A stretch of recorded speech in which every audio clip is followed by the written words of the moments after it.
یعنی دور نہیں آیا کہ بھائی اگر کوئی باہر سے ایک دم آیا ہے اور اس نے کہیں پہ پیسے انویسٹ کرنے ہیں تو وہ ڈرتا رہے گا کہ میں یہاں فیکٹری کو لگا لوں یا میں کوئی دکان بنا لوں یا میں کیا چیز ایسی کروں.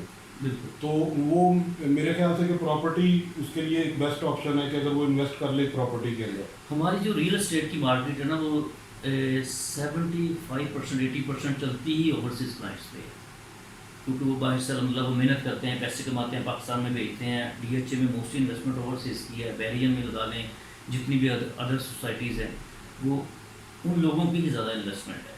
بالکل ٹھیک ہے. اور بلکہ ایکسچینج ریٹ کی وجہ سے بھی اب تو کافی فرق پڑ گیا. جس نے ڈالر بھیجنے ہیں باہر سے، بالکل، جو پہلے جس کو 100 ملتا تھا 150 ملتا ہے، اور ادھر سے پرائسز کم ہو گئی ہیں پراپرٹی کی، تو باہر کے انویسٹرز کے لیے زیادہ بڑا سازگار ماحول ہو گیا. سازگار ماحول ہو گیا. وہ بائنگ زیادہ، یا انہوں نے ایک پلاٹ لینا تو 2 پلاٹ بائنگ کر سکتے ہیں. بالکل ٹھیک ہے. اور اس میں کوئی عرفان بھائی ایسی بھی کوئی صورتحال ہے کہ آپ کوئی ایسی سروسز دیتے ہوں، کوئی کنسلٹینسی ایسی کو دیتے ہوں کہ آپ کوئی انویسٹرز کو 2-4 انویسٹرز کا ایک پول بنا کے تو ان کو آگے لے کے جائیں اور کسی ایک پروجیکٹ پہ مل کے کام کیا جائے؟ جی بالکل. اپنا علی صاحب ہم ایسے ہی کام کرتے ہیں. موسٹلی جو ہمارا پراپرٹی کا کام ہے نا، یہ ایک تو جنرل بائر ہوتا ہے، جس نے گھر بنانا ہے اس نے ہر حال میں ہی بائنگ کرنی ہے. مارکیٹ نیچے ہے، اوپر ہے، اسٹیبلش ہے یا نیچے آ رہی ہے، اس نے بائنگ کرنی ہے. دوسرا جو ہمارا کام کا آپ سمجھ لیں کہ بیک بون ہے، وہ ہے ہمارے انویسٹر جو ہمارے ساتھ چلتے ہیں، جن کی وجہ سے مارکیٹ چلتی ہے، جسے ہم کہہ سکتے ہیں. اس میں یہ ہوتا ہے کہ جیسے ایک پروجیکٹ ہے، جیسے ہم لوگ آج کل موسٹلی کر رہے ہیں فارم ہاؤسز کا.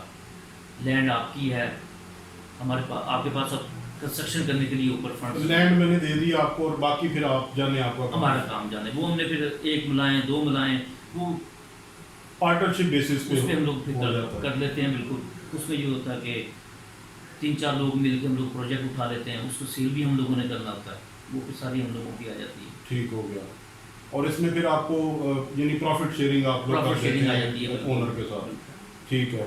اور اچھا، یعنی اس کا مطلب یہ ہے کہ حالات جیسے بھی ہوں آپ کبھی بھی پراپرٹی کے بزنس سے یعنی ان ٹچ ہو سکتے ہیں. بالکل کبھی، بلکہ یہ ٹائم زیادہ ہوتا ہے کیونکہ اس میں آپ کو چیز بھی مناسب مل جاتی ہے، ایزی مل جاتی ہے. ورنہ اگر ہماری مارکیٹ چیز ہو تو ہمیں کنفرمیشن کی بڑی پرابلم ہوتی ہے، کیونکہ جو سیلر ہوتا ہے نا وہ موسٹلی رکتے نہیں اپنی بات پہ نا، کیونکہ ڈے بائی ڈے پیسے پڑتے رہتے ہیں. ابھی تو جو حالات ہیں باہر کم ہے، لیکن مل جاتا ہے، چیز بک جاتی ہے. ہاں یہ ہے کہ آپ کا سوسائٹی جیسے ڈی ایچ اے ہے، بیریا ٹاؤن ہے، اگر ہم near about D H A کی دیکھ لیں سوسائٹیز، خاص کر جہاں گھر بنے ہوئے ہیں نا، اگر ہم لوگ ڈی ایچ اے کو دیکھیں تو ڈی ایچ اے کے کچھ فیسز ہے جس میں کوئی بھی فرق نہیں پڑا پیریڈس کو. اچھا. وہ گریجویٹی بڑھ ہی رہا. اگر ہم لوگ فائل سسٹم میں آ جاتے ہیں تو اس میں تھوڑا سا ریٹ نیچے آیا.